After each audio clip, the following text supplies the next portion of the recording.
Jadi memang kalau Kapten Razak sebut tadi yang Malaysia negara maritim, memang wajar kalau kita untuk streskan atau tekankan kepentingan kerjaya pelaut dan kepentingan pembangunan ataupun perkapalan dan juga pembangunan pelabuhan lah. So Jabatan Laut macam itulah secara mudahnya. Kalau saya cakap macam JPJ Laut pun boleh juga. Pasal kita yang jaga pelaut, kita jaga pelabuhan dan juga jaga yang bagi lesen pun kita. Ya betul, Jabatan Dan bila Laut ada kemalangan pun sama Jabatan Laut ataupun JPJ buat investigation, benda yang sama kita laksanakan. Dan kita akan buat siasatan kemalangan dan kita report kepada kementerian kita di Kementerian Pengangkutan lah. Okey Cap. Jadi followers kita dah tahu tentang kewujudan Jabatan Laut ni, kepentingan dan fungsi dia. No shipping, no shopping. No shipping, no shopping. Tu boleh jadi tagline tu Cap. Nanti kita promote lah, no shipping, no shopping. Okey. So viewers, sekarang kita dah serba sedikit faham dan tahu tentang kepentingan dan fungsi Jabatan Laut Malaysia.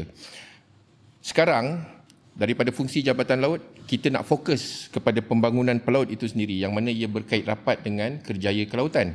Okey.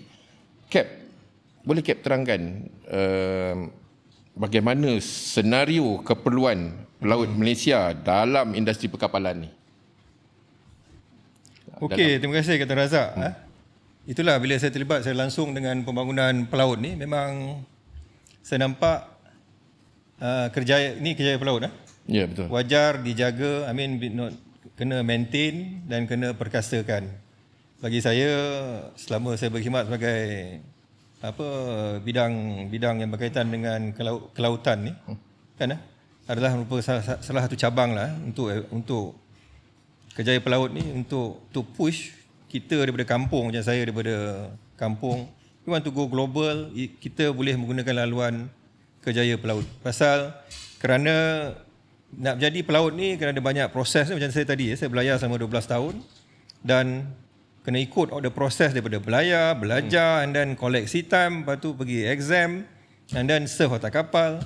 So proses tu merupakan proses yang panjang dan pematuhan kepada international punya convention lah. Jadi dengan katakan saya punya COC Master Foreign Going saya boleh pasal satu dunia dia punya standard dia sama. Jadi dengan that COC ataupun perakuan tu, saya boleh belayar di kapal Jepun ke, kapal Mat Salleh, kapal UK ke, kapal Korea ke. Memang pasaran dia is pasaran global lah. Jadi itulah macam kita Razak juga, saya rasa pengalaman dah lama belayar kan. Bermula daripada cadet lah. Betul. Mula starting block dia always cadet, lepas tu jadi officers, jadi senior officer, jadi captain dan terusnya you pilih lah apa kejayaan selepas tu. Betul. Sebenarnya ruang tu saya rasa sentiasa terbuka luas lah. Sebenarnya saya pun sama macam Cap juga. Kita sebenarnya datang daripada keluarga yang kurang berkemampuan lah kan. Jadi sebab berkat usaha kita dan kita dapat tahu wujudnya kerjaya kelautan ni, inilah dia medium yang mengubah hidup kita, generasi kita yang akan datang dan sebagainya. Okey Cap, bercerita tentang keperluan, bagaimana keadaan dari segi populasi pelaut Malaysia dan pelaut luar di dalam industri? Sebab saya difahamkan disebabkan ramai rakyat Malaysia tak tahu wujudnya kerjaya ni. Jadi dia memberi ruang kepada orang luar untuk berkhidmat di dalam industri perkapalan di Malaysia. Apa komen Cap? Okeylah, komen saya rasa kalau tengok dari segi statistik pasal saya jaga pembangunan pelaut, saya ada statistik lah. Jadi dalam masa yang sama juga bila bekerja dengan Jabatan Laut ni ataupun bekerja di bawah Kementerian Pengangkutan, saya terlibat juga dengan perbincangan di antara agensi lain, kerajaan dan juga kementerian lain lah di Malaysia kan. Jadi saya boleh katakan macam saya cakap tadi, yang kerjaan ni bersifat global, yang mana orang luar boleh masuk dan orang kita pun boleh belayar ke kapal luar lah.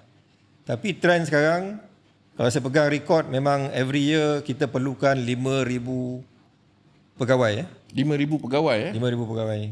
Maksudnya 5,000 pegawai ni, maksud saya ada kekosongan. Kita dah penuhkan, katakan kita dah penuhkan 3-4,000. Kita ada lagi 5,000 kekosongan untuk pegawai, kerana setiap tahun kita Jabatan Laut mengeluarkan lesen untuk pelaut asing, dipanggil COR, Certificate of Recognition, kepada 5,000 pelaut asing untuk berkhidmat di atas kapal Malaysia. Jadi bagi saya, kalau tengok dari statistik tahunan, setiap tahun itulah jumlah yang diperlukan. Jadi itulah Kapten Razak. Saya rasa banyak kerja Kapten Razak kena buat. kena promote. Ya, betul. Dan betul untuk terangkan pada orang yang kerjaya ni, satu bersifat global, dan dalam masa yang sama, kerjaya untuk peningkatan kerjaya tu sentiasa ada peluang untuk sebagai pegawai lah, kerana every year kita keluarkan 5,000 COR, maksudnya kita perlukan kebergantungan kepada pegawai laut asing.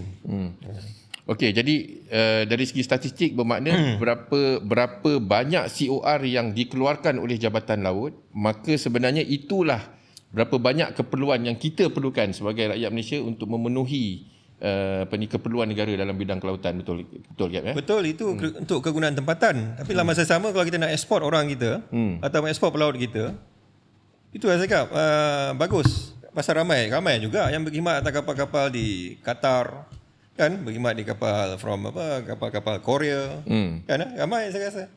Jadi saya tak janjikan 100%, tapi jadilah dengan 5,000 kekosongan yang sentiasa ada, maksudnya pasaran untuk pelaut tempatan tu ada. Jadi Kapten Razak, wawarkanlah kepada all the parent di Malaysia ni, katakan kerjaya pelaut tu merupakan satu pilihan, bukannya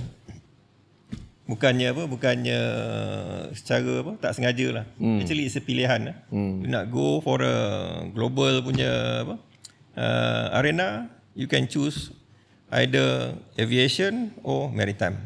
Tapi kalau maritime, jumpa kami lah. Betul. Kami bersedia untuk push lah. Betul. Okey, viewers sekalian, kita akan jumpa sebentar lagi. Stay tuned and we will come back.